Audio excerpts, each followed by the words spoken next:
But I know Democrats, I saw some of y'all on that dance floor last night. I know you got some moves left in you. Come on, folks. Y'all ready? Y'all ready? Thank you all, Democrats. Thank you all so much. Thank you for all that you have done over the course of these last few weeks and months and years, exactly. First of all, before I get started, I wanted to make sure that I brought to our attention that tomorrow is the 21st anniversary of 9/11. And I was here in D.C. as a young professional working at a nonprofit. I lived in Alexandria, Virginia. That morning, drove from my home past the Pentagon, and that evening, drove from work and had to pass the Pentagon once again. And I remember pulling off on the side of the road, seeing the smoke still billow from the Pentagon's offices, smelling the smoke. To this very moment, I can still feel and smell it. Still feel that moment. I was shaken to my core, and tears ran down my face. Our freedom had been attacked. Our nation had been attacked. And so many Americans lost their lives. When I think about what we're doing now, we're once again fighting to make sure that we secure our freedom. Let's make sure, folks, that we just pause to remember those who lost their lives at 9/11 and those who went on to protect American democracy and still protect American democracy today. So if you join me in just a moment to pause in remembrance as we never forget 9/11.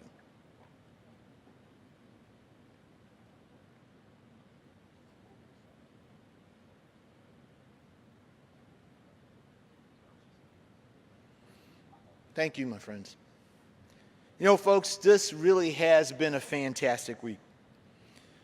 Going around to each of the caucuses, committees, and councils, I saw just how deeply you all care about the work we do. I saw how motivated you are by your desire to address the everyday needs of your communities. That's who we are as Democrats. We fight for ordinary people. It starts at the very top with President Biden. Think back to where we were just 2 years ago. The pandemic was raging. Most folks were unvaccinated. Many were out of work. They were desperate for help. Think about the fear and uncertainty you felt because of the former president who seemed unwilling or unable to meet the moment. And that's the reality we were facing when President Biden and Vice President Harris were elected. Immediately, Democrats got to work. In President Biden's first 100 days, we passed the American Rescue Plan. Look at the historic job creation we have right now. The historically low unemployment. We laid the foundation a year and a half ago. Then we passed the bipartisan infrastructure law. We're paving roads and fixing bridges. We're ripping up lead pipes. And like my good friend Governor Whitman likes to say, we're filling the damn potholes.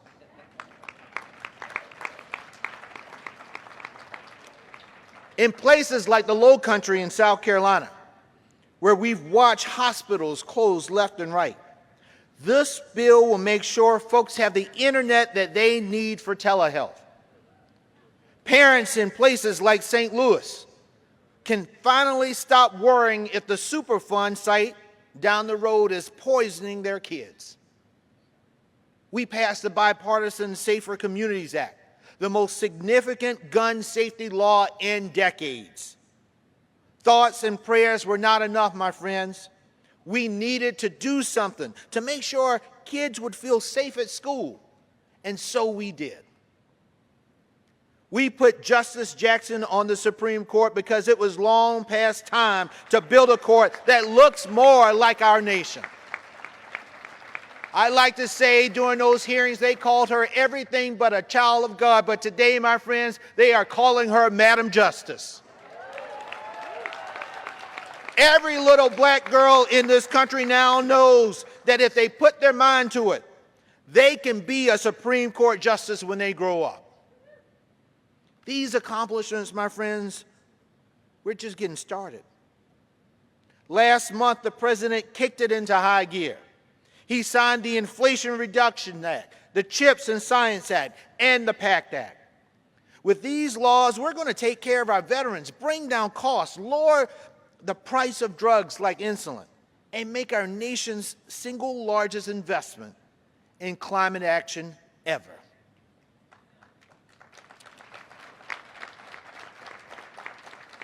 The president provided targeted student debt relief to working and middle-class families.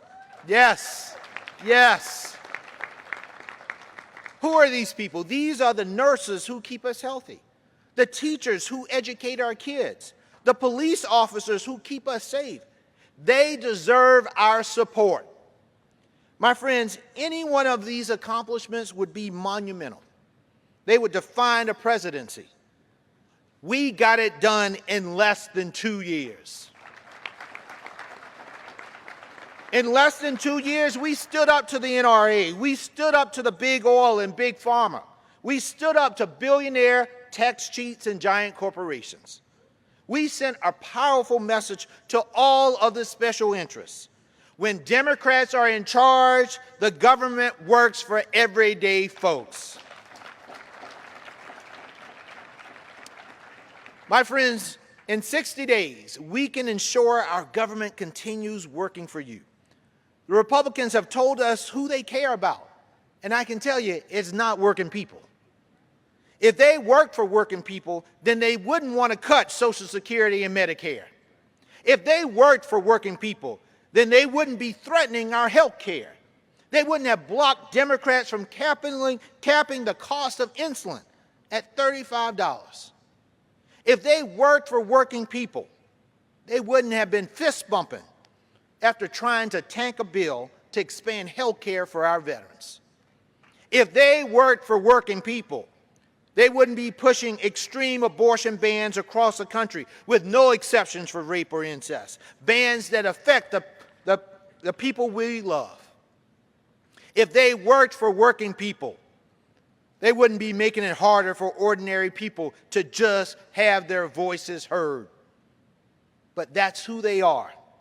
That's what their extreme MAGA agenda looks like. It's self-serving. It's out of touch. The American people can't afford it, my friends, and they don't want it. The people of Kansas just proved it. Pat Ryan and Mary Peltola, they proved it. As chair of the DNC, I'm going to do everything in my power to defeat the GOP in 2022. We have built our largest voter protection team ever. We've already more than doubled our investments from 2018. We had people on the ground in battleground states since last year, earlier than ever before. We're getting our message out in over 36 languages. We're working together with broad coalitions like community activists, climate advocates, young people, our friends in the labor movement, our sister committees at the DCCC, the DSCC, and DGA, our sister committees at DAGA, DLCC, and folks across the country. My friends, we are going to elect Democrats all across the nation. All across the nation. You know, the GOP can try all they want to distract and divide us, but they will fail because we know what makes a Democrat. A Democrat can be a parent who doesn't want to worry about whether they'll see their kid again when they drop them off at school. A Democrat can be a diabetic who's sick and tired of having to decide between insulin and groceries every month. A Democrat can be a young activist who knows we have to be bold if we want to address the climate crisis. A Democrat can be any one of the millions of Americans that believe women should be allowed to make choices about their own bodies. It's the millions of Americans striving to build a better America. It's people like me, the son of a single mother, raised by my grandparents. Folks, I know what it's like to worry about bills, to see family put off doctor visits because they're too expensive. I know what it's like to scrounge around for every penny just to pay the tuition bill, to feel the pressure of student loans and know if that Pell Grant doesn't come through, I'm not going to college. You know, my grandma always says, she said, Jamie, people aren't looking for a handout. They just want a hand up. Democrats provide that hand up. And I know it, folks, because I have lived it. And these past 2 years, we saw it in action. I don't just want that to be a thing of the past. It has to be about who we are right now. I want to close, and some of you have heard me tell the story, but I will continue to tell the story because it is my story of hope. When I think about our party, we are a party built on hope.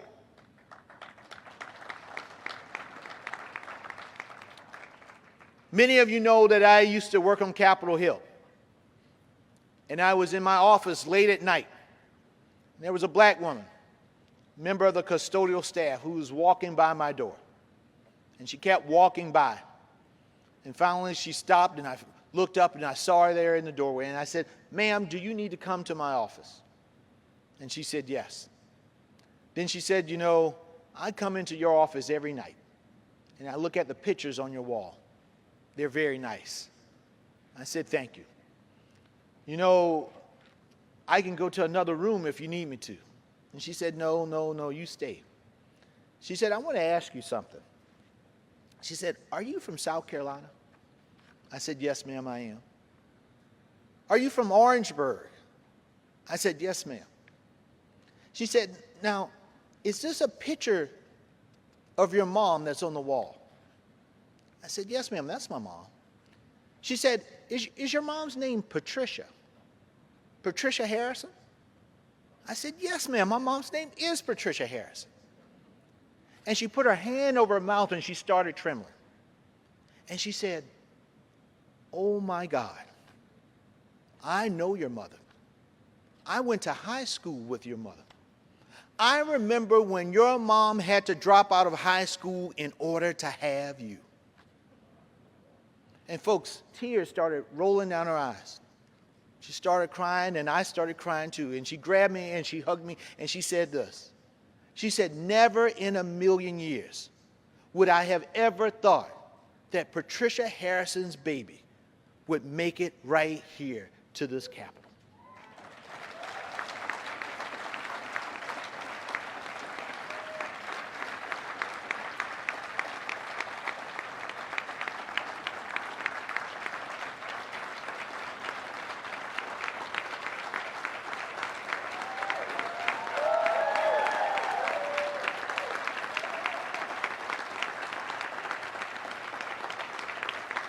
But folks, her final words is what really got me.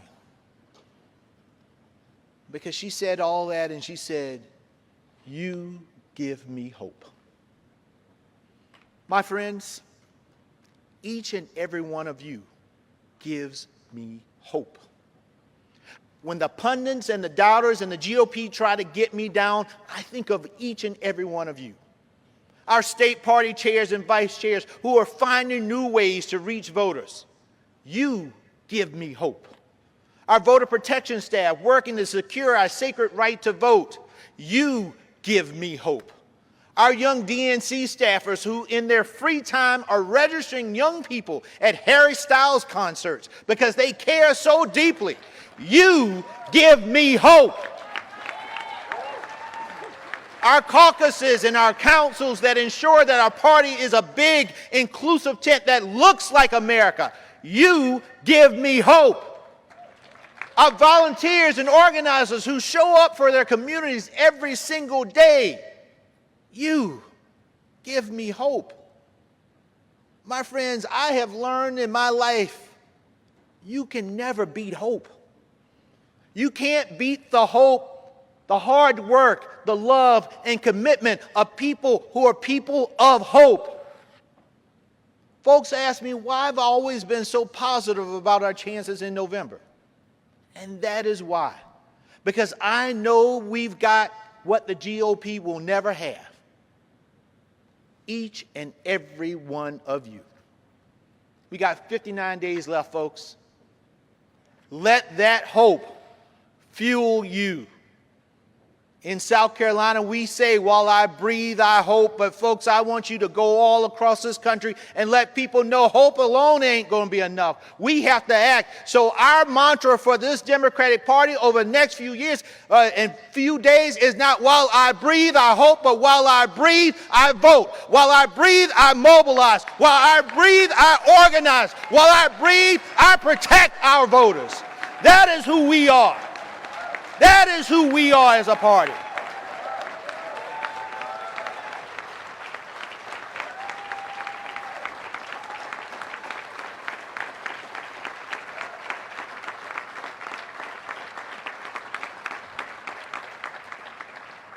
And I'm about to bring up one of our hope warriors in a minute.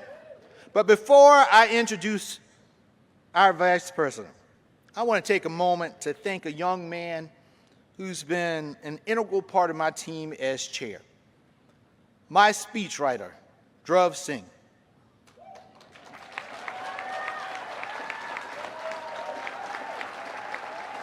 Today is Dhruv's last day. He is leaving to attend Oxford.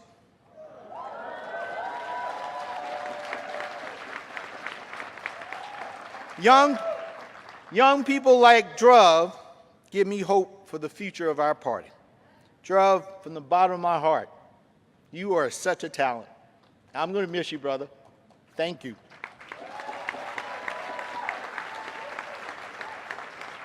We wish you well. And one day, I can't wait until you are writing speeches for the Vice President and the President, because you are worthy of that. Thank you, Dhruv. God bless you. Folks, you know, when we talk about hope, I can't help but think about our Vice President. She gives folks in every corner of this nation hope. Every time she votes in the United States Senate, the American people win. Every time. The Vice President has put a spotlight on maternal health in this country. She is leading the administration's response to the Supreme Court's Dobbs decision. She is out on the road selling our infrastructure bill, making sure that the American people know exactly what we've got done for them. You know, I've talked about what the President's actions on student loans means personally to me as a low-income student, first-generation college student. The Vice President is a proud alum of Howard University, one of our flagship HBCUs. The President's action on student loans is going to entirely clear the debt of 1 in 4 black borrowers. So believe me, folks, the Vice President knows those faces. She knows those names. She knows their stories. And because of Vice President Harris, millions of kids across this country, kids of all backgrounds, with all different types of American stories, know how big they can dream. The impact of that cannot be measured, but it matters. As much as the victories she delivers for the American people, as much as her governing ability, the inspiration and hope she has given a grateful nation will define her leadership. Vice President Kamala Harris is for the people. She's hitting the doors, she's making the calls, she knows what's at stake, and she is fighting hard. And folks, we've got to fight hard for her. It is indeed my immense honor now to introduce our special guest. My friends, please join me in welcoming the Vice President of these United States, the Honorable Kamala Harris.